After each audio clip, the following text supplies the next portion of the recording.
Ministra de Educación de la Ciudad de Buenos Aires. Gracias, Acuña, por estar. Me encanta. Gracias.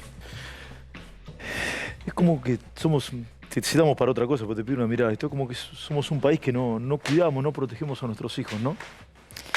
Creo que lo peor es que somos un país que perdió el valor de la vida en muchos, Claro, ¿no? claro, es verdad. Que tuvimos y que tenemos una gran crisis cultural y de valores y de principios, y eso hace que para muchos no valga nada la vida, y entonces por un celular te pegan un tiro, por una moto, por un auto te pueden matar.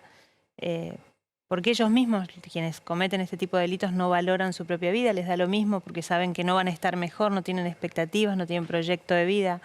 Y creo que eso está cada vez más extendido y es lo que hace que estos casos y estas historias las veas y las cuentes cada vez más Sí, lamentablemente. frecuentemente. Y muchos de estos chicos, asesinos, jóvenes asesinos, no van a la escuela. La inmensa mayoría. Y hoy lo que van a la escuela, ¿cuánto aprenden? Dos cosas. Primero, que la escuela compite con mucho de todo esto, ¿no? Es difícil en una escuela competir en muchos de los barrios de emergencia que tenemos en la Argentina contra lo que ofrecen las esquinas, contra lo que ofrecen los narcos, contra lo que ofrecen otro tipo de trabajos. Entonces la escuela compite con eso, la escuela compite con los valores que no hay en casa, porque hace 3 generaciones que hay familias que viven de subsidios del Estado y no trabajan, y entonces el valor y el ordenador social, que es el trabajo, no está en esas casas. Entonces para un chico que no tiene rutinas para levantarse, no tiene rutinas para alimentarse, que no hay una mamá y un papá que los acompañen en el proceso del aprendizaje y del esfuerzo, sentarlo en la escuela durante 4 horas u 8 horas, tener que atender a la maestra, tener que esforzarse, son todas cosas que no las traen desde casa ya. Entonces a la escuela se le complica mucho más. Entonces, ¿Hay muchos chicos que van a comer más que a aprender? Pasa en muchas provincias que sí, no es el caso de la Ciudad de Buenos Aires, donde tengo la responsabilidad, pero pasa que hace muchos años, y con esto de la cruel verdad, ¿no?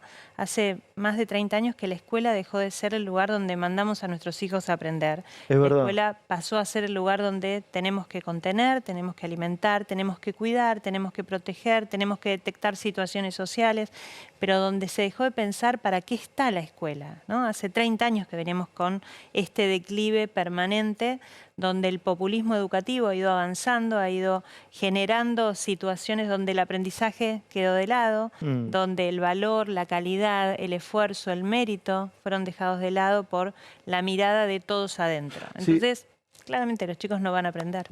¿Se adoctrina mucho a los docentes? ¿Los docentes están muy adoctrinados en las escuelas o no? Se adoctrina mucho a los docentes en la formación docente. Sí, claro, sí. Y ellos lo trasladan a los alumnos. Sí.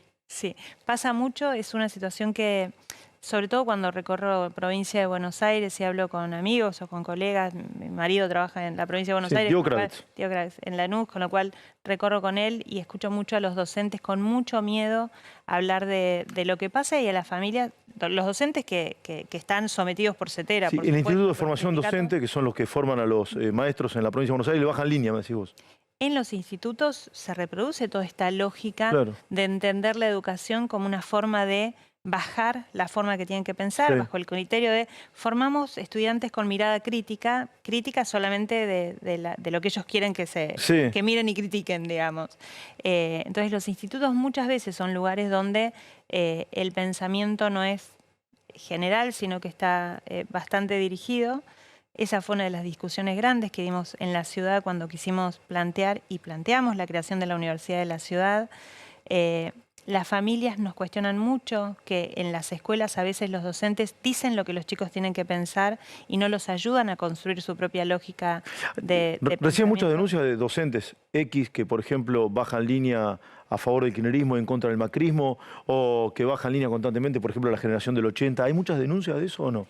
Mira, cada vez menos. Porque en la ciudad te estoy hablando. Sí, por supuesto. En el resto del país, creo que es al revés. Pero en la ciudad, nosotros lo que estamos viendo es que los sindicatos tienen, en el último tiempo, cada vez menos fuerza, son cada vez menos creíbles. Los docentes cada vez más entienden cuál es su rol y se sienten acompañados por la gestión. Entonces se animan a plantear situaciones. Pensá cuando dimos la discusión el año pasado, por ejemplo, sobre lo que se llama equivocadamente el lenguaje inclusivo. Exclusivo, le digo yo, porque para unos pocos. Exactamente.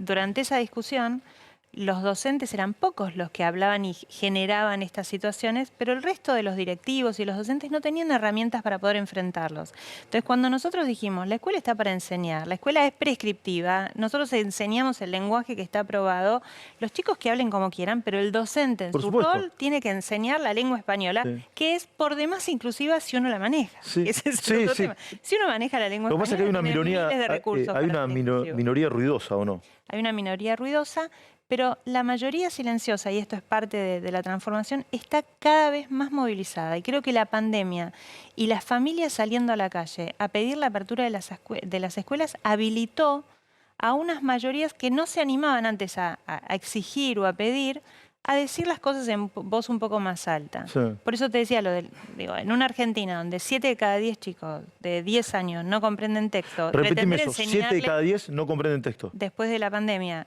enseñarles que además se habla con la E era de un nivel de perversidad tremendo. Ahora, los docentes no sentían que tuviesen respaldo para discutirle a los sindicatos o a los partidos políticos cuando bajaban esas líneas. Y cuando nosotros sacamos la normativa, lo que hicimos fue respaldarlos. Entonces, hoy por hoy, los sindicatos tienen menos credibilidad, saben que pueden tener, no solo en la gestión, sino en las familias, el respaldo del hacer bien y educar bien. Y entonces se está cambiando esto de solamente lo que el sindicato quiere, solamente lo que el partido político quiere, sino que hay mucho docente hoy en la ciudad que siente que puede hacer bien su trabajo. Sí, te anduviste peleando por Twitter, vi con la portavoz o con la vocera. Dame los tweets por Día de la Mujer, ¿no? Sí. Con Gabriela Cerruti y también con la ministra de la Mujer. La propuesta por el Día Internacional de la Mujer es cerrar el Ministerio de la Mujer.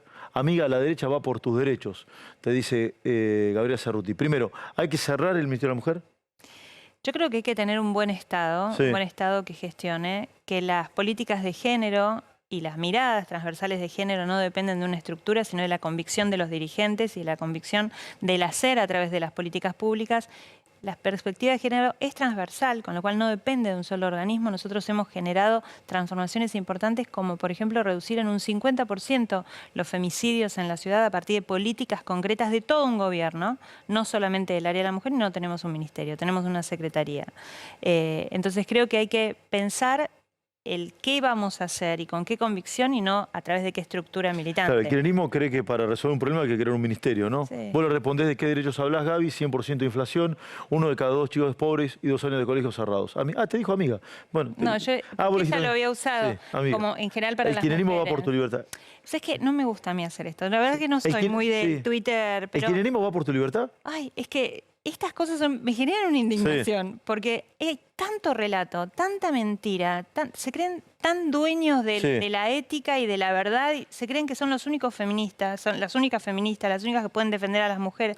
Entonces, la verdad que a veces genera un poco de... Me excedí un poco, pero la verdad que el relato... No, para nada, lo pienso genuinamente, quizás la forma, ¿no? La educación, pero a veces... pero la verdad que el relato se terminó. La gente ya no quiere más eso. ¿El relato se terminó? El relato se terminó. ¿Y el kirchnerismo también? La mentira. Yo creo que la cultura política del kirchnerismo está terminada, que hoy la sociedad no cree más en ese modelo populista de un Estado sobredimensionado que tiene que acompañar a las personas toda la vida, como hacen con los planes sociales, en lugar de generarles herramientas para la libertad. Creo que esto... me indignó particularmente porque cuando cerraron las escuelas y nosotros dimos la batalla que dimos para poder abrirlas contra un presidente que decía, no importa si un chico termina un año antes o un año después la escuela, que me manden dibujitos. En ese mientras tanto, no solamente los chicos estaban siendo perjudicados, sino que las mujeres también. ¿O quién se cree que quedaban en casa cuidando a los pibes cuando todos tenían que salir al resto de las actividades económicas? Soledad, ya quiero que me respondas, si querés, por supuesto, ¿qué es lo que más te duele y te sorprende de una escuela? De la Ciudad de Buenos Aires y del país. En 30 segundos, ¿te parece? Dale.